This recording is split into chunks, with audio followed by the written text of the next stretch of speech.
Përshëndetje të nderuar shikues, jemi takuar minutat e editarit informativ në RTS Gjirokastra kundër të tjera. Sot do të ndiqni emrat që do të jenë në garë për zgjedhjet e 11 majit nga Partia Socialiste akoma nuk janë konkretizuar, por kreu i partisë Edi Rama tha se do të ketë një reformim të grupit të PS-s.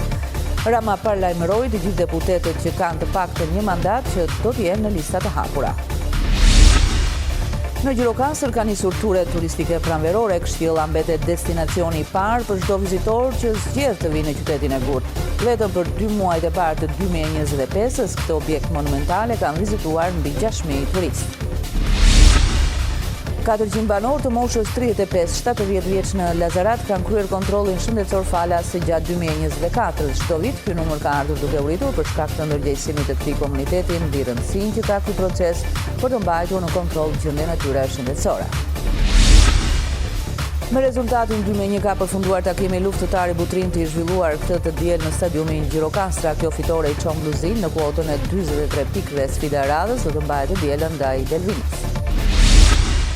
Ju njohim tani më gjërësisht emrat që do të jenë në garë për zgjedhjet e 11 majit nga Partia Socialiste akoma nuk janë konkretizuar, por kreu i partisë Edi Rama tha se do të ketë një reformim të grupit të Partisë Socialiste.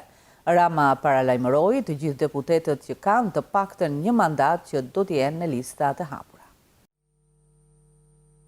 Procesi i përgatitjes së skuadrës së 11 majit nuk ka përfunduar ende. Kështu shpreh kryeministri Edi Rama gjatë mbledhjes së grupit parlamentar të forcës politike që ai drejton, ku bëri me dije se asnjë deputet socialist që ka marrë të paktën një mandat nuk do të jetë në listën e mbyllur. Cila do për jush që nuk pranon të jetë në listën e hapur, duhet ja bëj me dije drejtuesit ose drejtuesës politike. Asnjë deputet në gjininë mashkullore që ka marrë qoftë një mandat nga Partia Socialiste nuk do jetë në listën e mbyllur. Sepse parimisht luftën duhet ta bëjnë ata që kanë më shumë eksperiencë dhe që kanë marrë më shumë nga votuesit dhe nga Partia Socialiste. Ndërkohë që kreu i qeverisë shtoi se vendimin për veten e tij nuk e ka marrë akoma. Me thënë drejtën, as e kam pasur, as e kam shumë idenë se pse unë duhet jem aty në parlament si deputet për sa kohë kam të detyrë. Nga ana tjetër do ishte prap një hyrje në hak ndaj të tjerëve që të vendose emri im dhe pastaj të vinin votat dhe të çorientoheshin njerëzit. Vendimin për veten time nuk e kam akoma të marrë plotësisht se mund dhe mos janë fare në listë, duke qenë deputet i gjithë. Gjithashtu, për të garantuar një garë të shëndetshme, kryeministri Rama theksoi se të gjithë drejtuesit politik të qarqeve do të jenë në lista të mbyllura. Zgjedhjet e këtij viti kanë një rëndësi të jashtëzakonshme në një kontekst gjeopolitik, tha kryeministri, pasi fitoria e Partisë Socialiste me 11 maj duhet për të vullosur integrimin e Shqipërisë në Bashkimin Evropian. Në rrugën e Komanit që po rikonstruktohet, puna ka nisur në 10 kilometrat e parë nga Komani në drejtim të Vaut të Dejës. Për vetë banorët e zonës është një rrugë e shumë pritur.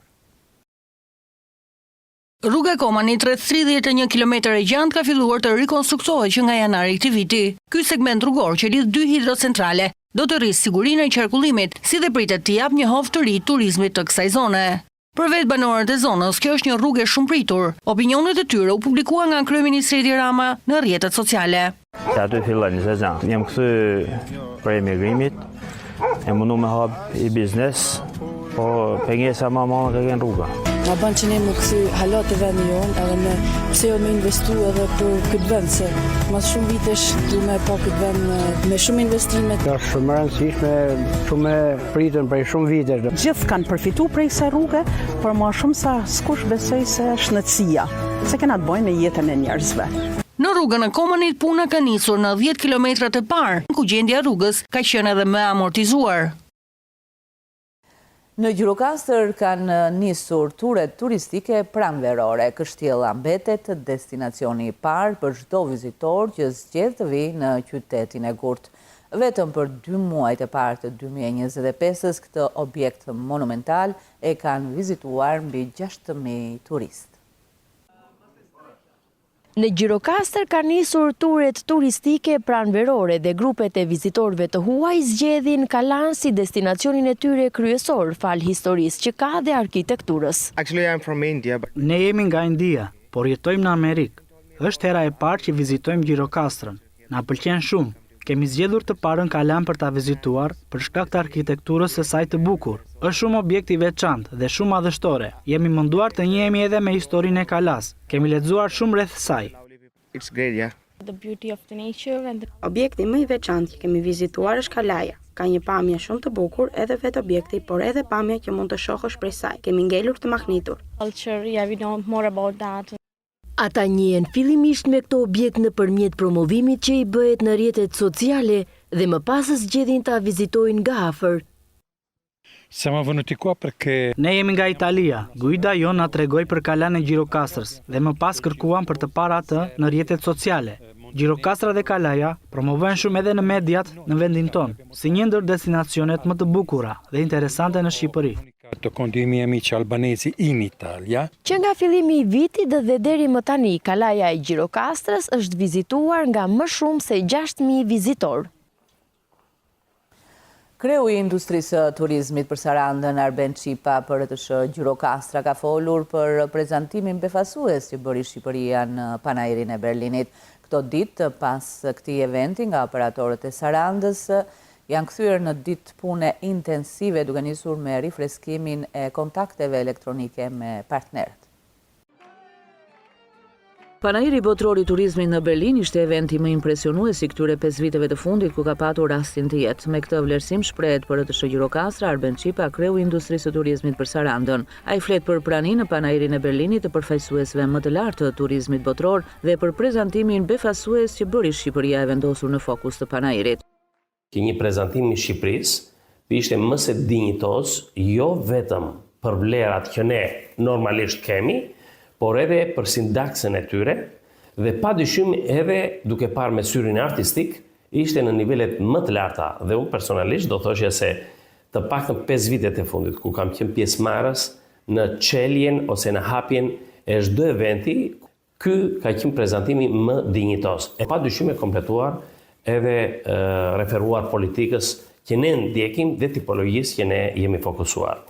Eksperti i turizmit Qipa është edhe më shumë vlerësues kur flet për anën praktike të panairit, ku interesi ishte edhe më i lartë nga operatorët turistik. Sipas tij, u pa interes i shtuar i partnerëve të ndryshëm për të bashkëpunuar më ngushtë me homologët e tyre shqiptar. Pastaj me pjesën praktike, me pjesën e panairit, me pjesën e pavioneve, të cilat normalisht aty është edhe pjesa përkatëse dhe ajo çka na intereson si operatorë turistik. Aty shohim prezencën e homologëve tanë, interesin e tregut përkatës apo dhe të partnerëve të tjerë, ku padyshim këtë vit ishte në nivelet maksimale. Për tregun gjerman të turizmit, Qipa thotë se është treg sensitive me standarde shumë të larta, por disi të zgjatur në kohë për ta quajtur edhe Shqipërinë destinacion. Po prezantimi Sarandës aktualisht ishte nëpërmjet operatorëve, nëpërmjet materialeve të padyshim projekte të cilat periudhën e fundit dhe për këtë jemi dëshmitar ka pasur si referencë për implementimin e tyre. Ditët post panahir nga operatorët e Sarandës janë kthyer në ditë pune intensive, duke nisur me rifreskimin e kontakteve elektronike me partnerët. Këto ditë shënojnë kështu nisjen me bërjen e detyrave të shtëpisë nga zyra dhe nga tereni, me vizionin dhe qasjen e re që morën nga panahiri botror i turizmit në Berlin.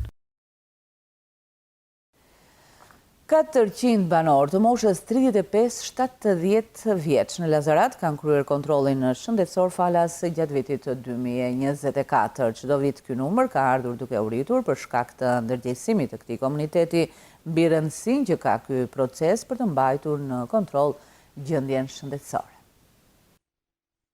Diabeti dhe yndyrnat e larta në gjak janë sëmundjet më të hasura në grupmoshën 35-70 vjeç në njësinë administrative Lazarat. Mjekja e qendrës shëndetësore që ofron shërbim për këtë komunitet, Alesia Vela, i thotë se për vit ka persona që diagnostikohen me këto patologji pas kryerjes së kontrollit shëndetësor bazë. Kemi detektuar shumë pacientë që kanë qenë me diabet, që nuk e kanë ditur më përpara, por vetëm përmes check-upit e kemi zbuluar këtë gjë, por njëkohësisht edhe dislipidemit ose niveli i rritur i yndyrnave në gjak Shumë pacient vuajnë nga kjo gjë, nuk e kanë ditur, por përmes check-upit ne kemi zbuluar herët e kemi parandaluar ato komplikacionet madhore të rritjes së yndyrnave në gjak, si sëmundjet e zemrës dhe të trurit, dhe duke marrë mjekimin e duhur, me ndjekjen e duhur, njëkohësisht shoqëruar me dietë dhe këshilla të tjera që unë i jap, kemi arritur të arrijmë rezultate shumë të mira për t'i ulur këto sëmundje që ne kemi detektuar përmes check-upit. Fal punës ndërgjegjësuese të bërë nga stafi mjekësor, por edhe besueshmërisë që kanë krijuar tashmë te ky shërbim që ofrohet falas, është arritur që asnjë banor të mos e neglizhoj. Pranë kësaj qendre, gjatë 2024-s janë realizuar 400 të tillë.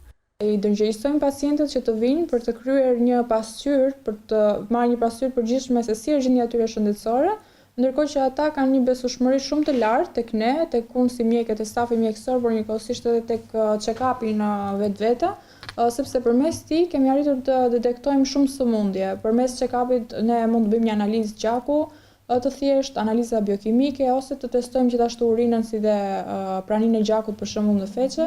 Dhe gjitha këto janë shumë elementë të rëndësishëm për të detektuar sëmundje si anemi ose një infeksion urinar, ose për të përjashtuar sëmundjet madhore si një kancer i zorës së trash, por njëkohësisht edhe për sëmundje që janë tipike dhe kryesisht kronike. Qendra shëndetësore Lazarat ofron shërbim për 3263 banor të kësaj zone. Blegtorët në Tepelen kanë mundësinë të aplikojnë për kullotat verore, një proces që ka nisur tashmë nga bashkia. Në dispozicion janë vënë 20.000 hektar kullota dhe 1.000 hektar pyje, të cilat do të ndihmojnë rreth 100 blegtor që aplikojnë çdo vit për ushqimin e bagëtive dhe zhvillimin e aktivitetit të tyre. Në Bashkinë Tepelen ka nisur faza e parë e aplikimeve për kullotat verore, një proces i rëndësishëm për blegëtorët e zonës. Në dispozicion janë vënë 20.000 hektar kullota dhe 1.000 hektar pyje, të cilat do të përdoren gjatë sezonit të verës për ushqimin e bagëtive. Ne jemi akoma në fazën e marrjeve të kërkesave nga fermerët, pasi afati sipas udhëzimit Ministrit Mjedisit është data 10 mars për kullotat verore. Ndërkohë që edhe pas kësaj date vazhdojnë kërkesat, po jemi në fazën e grumbullimit të kërkesave, nga njësitë administrative dhe kërkesat që vinë nga fermerët që bëjnë në bashki në zyrën e protokollit. Në zonën e Tepelenës, rreth 100 blegtor aplikojnë çdo vit për të përfituar nga këto hapësira të dedikuara për kullot. Ky proces ndihmon jo vetëm në mbështetjen e fermerëve dhe zhvillimin e blegtorisë, por edhe në menaxhimin e qëndrueshëm të tokave dhe burimeve natyrore. Kërkesat i kemi pak a shumë të njëjtat janë çdo vit, janë në kontrata në përsëritje. Në fakt, për këtë vit duke qenë që kemi pasur dhe kontrata me afat më të gjatë deri në 3 vjet që bëhen për kullotat, ato që kanë 3 vjeçare janë në vazhdim dhe nuk bëjnë kërkesë, kështu që numri i kërkesave i bie të jetë më i ulët të vit, po jo numri i kontratave të kullotave. Me hapjen e aplikimeve, blegtorët kanë mundësi të sigurojnë kullota për bagëtitë e tyre duke lehtësuar punën dhe duke garantuar mirëqënien e tufave. Ky proces mbetet një faktor kyç për zhvillimin e sektorit blegtoral në Tepelen. Gura e Picarit feston 34 vjetorin e krijimit të saj. Për Shkëlqim Guçen, drejtorin artistik të shoqërisë kulturore artistike folklorike Gura e Picarit, ky grup në këtë rrugtim të gjatë në vite ka arritur të përfaqësojë denjësisht trashëgiminë kulturore përmes epikës, lirikës dhe elegjisë, duke ruajtur të pandryshuar pasurinë e këngës dhe valleve tradicionale. Më 10 mars, shoqëria kulturore artistike folklorike Gura e Picarit festoi 34 vjetorin e krijimit të saj, një ngjarje që shënoi një udhëtim të gjatë dhe të rëndësishëm në ruajtjen dhe promovimin e trashëgimisë kulturore të krahinës. Drejtori artistik i grupit, duke vënë theksin në rëndësinë e ruajtjes së traditës, u shpreh se ky grup ka arritur të përfaqësojë denjësisht trashëgiminë kulturore përmes epikës, lirikës dhe elegjikës, duke e ruajtur në mënyrë të pandryshuar pasurinë e këngës dhe valleve tradicionale. Prej 34 vjetësh, Gura e Picarit, që simbolizon edhe vetlumin e gurës, ka gurgulluar variacione, melodi dhe ngjyra gjatë gjithë viteve për arsye të aktivitetit të saj të shumtë. Në aktivitetet folklorike, rajonale, kombëtare dhe ndërkombëtare, sidomos e festivalet folklorike të Gjirokastrës, festivalet në Francë, në Turqi, Itali, Greqi dhe vende të tjera. Në këtë përvjetor, djem dhe vajzat e grupit u shfaqën në skenë duke moderuar këngëvalle pa i deformuar melodit tradicionale, duke ruajtur thelbin e artit folklorik të zonës. Për drejtuesin artistik, sfida ka qenë e madhe për të mbajtur të paprekur traditën. Megjithatë, ai thekson se është koha për të reflektuar dhe për të kthyer kokën pas, në mënyrë që të ruhet trashëgimia e këngës dhe e valleve tradicionale për brezat që do të vinë. E vështirë ka qenë për të ofruar këngëtar, valltar dhe instrumentist, por e vështirë ka qenë për të ruajtur traditën. Ka shumë huazime, ka shumë degradime që folku në fakt nuk e pranon, por është koha për të menduar se ato grupe të cilat merren me seleksionimin e këngëtarëve, valltarëve dhe instrumentistëve janë të detyruar të kthejnë kokën mrapa për arsye sepse ajo lloj gurgullime nuk tingëllon më siç tingëllonte. Gure e Picarit numëron mbi 1600 këngë, valle, pjesë instrumentale të interpretuara në aktivitete folklorike rajonale, kombëtare e ndërkombëtare. Puna sistematike për të ofruar talentet e reja është në qendër të qëllimit për promovimin e vlerave të trashëgimisë folklorike. Me rezultatin 2-1 ka përfunduar takimi luftëtar i Butrinti zhvilluar këtë të diel në stadiumin Gjirokastra. Kjo fitore i çon në bluzinë në kuotën e 43 pikëve. Sfida e radhës do të mbahet të dielën ndaj Delvinës. Me fitore ndaj Butrinti, luftëtari ruan kryesinë e grupit B me 43 pikë, një fitore me përmbysje e gjirokastritëve që u arrit faloju sulmuese sidomos pjesën e dytë. Ishin Mirani e Mërkuri që i dhanë fitoren ekipit gjirokastrit me golat e tyre. Trajneri Besmir Shabani e vlerësoi si një fitore të vështirë për vetë mënyrën se si skuadra e Butrintit u mbrojt. Normalisht e filluam keq, kuptohet që presioni është mbi ne, sa vini edhe shtohet, është një barë shumë e madhe, është një ngarkesë shumë e madhe. Në fillimisht lojtarët fillojnë çik keq. Në aspektin psikologjik kuptohet çdo gjë. Edhe pushim të pjesës së parë që folën me çonat, gjithë shqetësimi im ishte vetëm që të ishin më të qetë, të ishin taktikisht ato ide që kishin punuar gjatë javës, mos të dilin asnjë moment jashtë detyre, të ishin gjatë gjithë kohës në ekuilibër. Edhe normalisht mbas realizimit të golit ton pastaj filluam dolëm në lojën tonë. Kreu i pankinës së Butrintit, Mariglen Nelaj, pas përfundimit të takimit u shpreh se përballë kishte një luftëtar të fortë që kryeson me merit në grupin B. Ishte më e mira e mundshme, të them, për arsye se unë kisha 5 dëmtime dhe njëri me karton dhe bëra një formacion me ato që pash gjatë stërvitjes dhe ishte një formacion i mirë për mua dhe që dha rezultat shumë të mirë në fushë. Gjersa u bë dhe goli parë nga e bërëm neve, po si thash dhe fusha i ka këto. Fiton më i miri, 90 minuta është loja. Përballjen e radhës bluzinte kanë me skuadrën delvinjote. Përfunduam këtu të nderuar shikues, ishte gjithçka e përgatitur nga gazetarët tanë për këtë ditar informativ në RTS Gjirokastra. Dani bashkë.